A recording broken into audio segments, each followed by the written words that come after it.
The spirit of conservatism is beautiful. It says, "There were good things given to me by my ancestors that I would like to preserve and give to my descendants." It tells us that too much change breaks the bond of family. Too much innovation causes us to forget basic gratefulness and cuts the lifeline connecting us to our parents and history. This is not a new phenomenon. There have always been ornery grandparents complaining that the youth isn't right or moral because they can't quite see themselves in them. They fear that their own relevance in the world is fading like an inconsequential mist. What is new is that the rate of cultural change is tearing our culture in two like a flimsy rag. I won't go into this here since I already covered it in my previous videos on artificial intelligence. But the point is, the balance has been seriously disrupted. In an unspeakably radical way, we are all tasting what old conservatives have always felt, that the good things we have known, the solid things we grew up with, are endangered. People in their 20s feel this way. Even bookish teenagers do. A major problem is that the wisdom of experience has been beheaded from the creativity of the youth. All societies on Earth have rested on the principle that the elderly can help to guide the young so that they can safely explore further than their ancestors. The trouble is, and many young people feel this deeply, that the older generations are no longer fit to guide because the world and rules that they grew up with have been outmoded. It's as if the entire cosmology shifted in a single generation. From the world is our oyster to the world is on fire. From getting a responsible job to jobs being outmoded by machinery. From the cultural arts of our past to new media. From humans being the dominant intelligence to the early starts of AI. How is an aging monkey mind with rapidly diminishing gray matter supposed to match this pace of change? The minute wisdom of a 25-year-old might be more valuable than that of a 60-year-old. If only because the 25-year-old is closer to the actual realities of the world. Personally, I've always loved older people. Despite its issues, something has always felt true and valuable about the tradition of respecting our elders. Because when you're dealing with a truly wise older person, their words differ from those of a wise young person, and that within all of their statements you can perceive the depth of layers.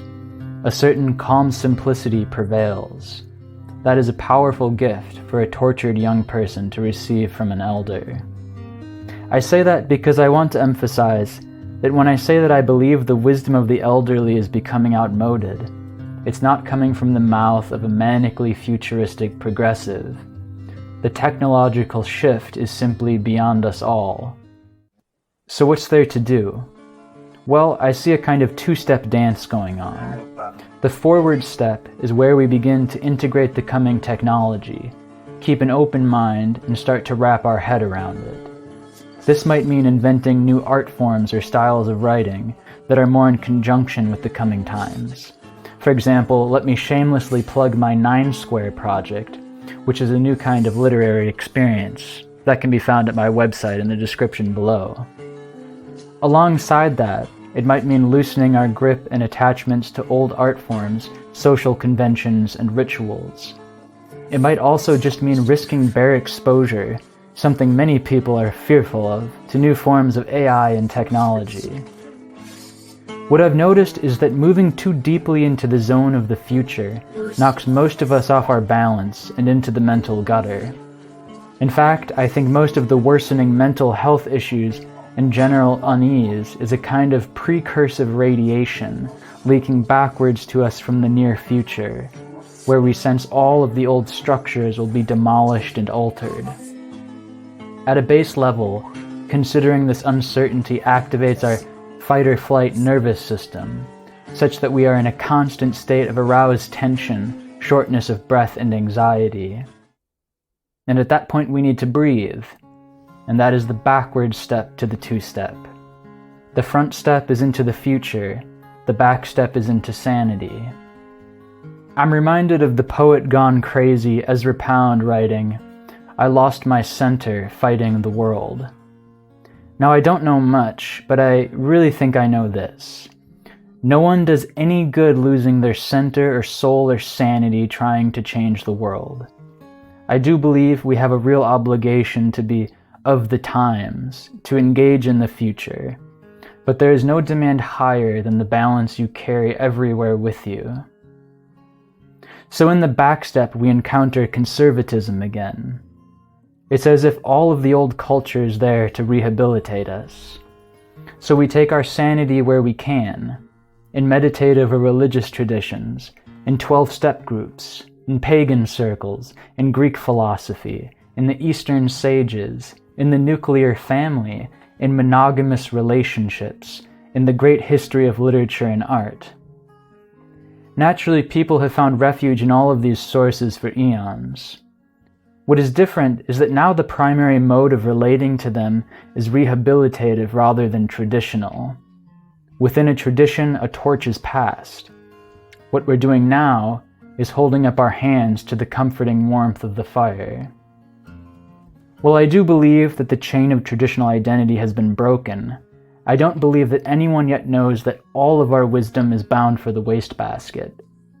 It may be that some of our knowledge, and in particular, I suspect, some of our historical spiritual insights, will weather the storm. Until that time comes, I want us all to stay as sane as possible. I'm tired of my friends going to mental institutions. That is how the heart is. In a way, whatever the future brings can go fuck itself, because the motion of the heart is that simple.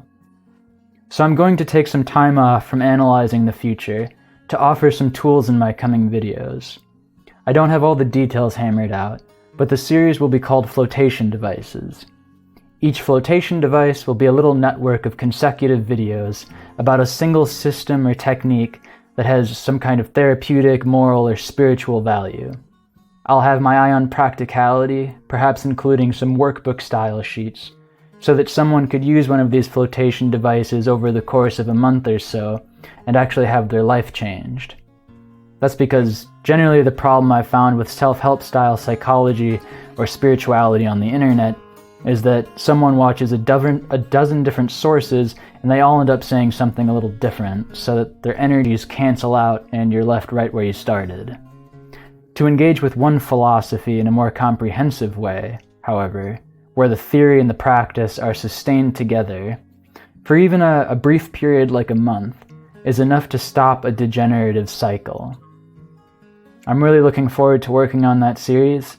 The first of them will be up next Wednesday. If you found this video valuable or want to support the upcoming effort, please comment, like, or subscribe. Until then, I recommend you stay sane and take care.